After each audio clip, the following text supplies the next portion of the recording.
ജാസ്മിനും ഗബ്രിക്കും റസ്മിൻ ബായിക്കും എന്താ കൊമ്പുണ്ടോ? ഇവർക്ക് 3 പേർക്കും എന്തെങ്കിലും പ്രത്യേകതയുണ്ടോ?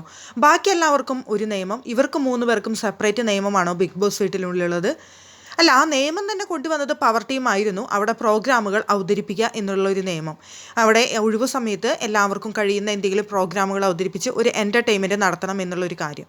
എന്നിട്ട് ഇത് നടത്താൻ തീരുമാനിക്കുന്ന സമയത്ത് ഇത് വിളിച്ചു പറയുന്നത് റസ്മിൻ തന്നെയാണ്. എല്ലാവരും അവരവർക്ക് ഇഷ്ടമുള്ള സ്ഥലത്തിരുന്നോ, ഈ ലിവിംഗ് റൂമിൽ എവിടെയാണെന്ന് വെച്ച് കഴിഞ്ഞാൽ ഇരുന്നോളൂ, നമുക്കിവിടെ ഇങ്ങനെ ചെറിയൊരു പ്രോഗ്രാം നടത്താൻ ഉദ്ദേശിക്കുകയാണെന്ന് പറഞ്ഞു. ആദ്യം തന്നെ അൻസിബ വന്ന് സ്റ്റോറിയൊക്കെ പറഞ്ഞു, വായിച്ച ബുക്കിനെ കുറിച്ച് പറഞ്ഞു. അത് കഴിഞ്ഞപ്പോൾ സംസാരിച്ചത് റസ്മിൻ ബായിയാണ്. റസ്മിൻ ബായിയുടെ കഴിഞ്ഞോടുകൂടി പിന്നെ അവരുടെ കാര്യം കഴിഞ്ഞു. പിന്നെ അത് കഴിഞ്ഞ് യമുനേച്ചിനെ വിളിച്ചു. യമുന വന്നിട്ട് ജസ്റ്റ് സംസാരിച്ചു. അടുത്തത് ജിൻഡോനെയാണ് വിളിച്ചത്. ജിൻഡോനെ വിളിച്ചതും ഇവർ 3 പേരും അവിടെ നിന്ന് എഴുന്നേറ്റ് പോയി അവർ റൂമിൽ പോയിരുന്നു. പിന്നെ അവരുടേതായ ഡിസ്കഷൻസാണ് അവിടെ നടക്കുന്നത്. പിന്നെ ഇവിടെ ഇവരിങ്ങനെ പലരും പല പ്രോഗ്രാമുകൾ അവതരിപ്പിക്കുന്നുണ്ട്. ജിൻഡോൻ്റെ ഉണ്ട്, ശ്രീരേഖയും ജാൻമണിയും, അങ്ങനെ എല്ലാവരും മാറി മാറി ഇവിടെ പ്രോഗ്രാമുകൾ നടത്തിക്കൊണ്ടിരിക്കുന്നുണ്ട്. അവർക്ക് പറ്റാവുന്നത് അവരൊക്കെ ഇങ്ങനെ ചെയ്യാണ്. പക്ഷേ ഇവർക്ക് 3 പേർക്കും ഇത് ബാധകമല്ലാതെ 3 പേരും റൂമിൽ പോയിരുന്ന് ഭയങ്കര ഡിസ്കഷനാണ്. 3 പേരും ഭാവി പരിപാടികൾ ചർച്ച ചെയ്യുന്നതാണ് അവർ 3 പേരും. ബാക്കിയുള്ളവരെല്ലാവരും ഇവിടെ ഇരുന്ന് ഇത് കണ്ടുകൊണ്ട് ഇവിടെ ഇതൊക്കെ ചെയ്തു എല്ലാവരും ചെയ്യുന്നുണ്ട്.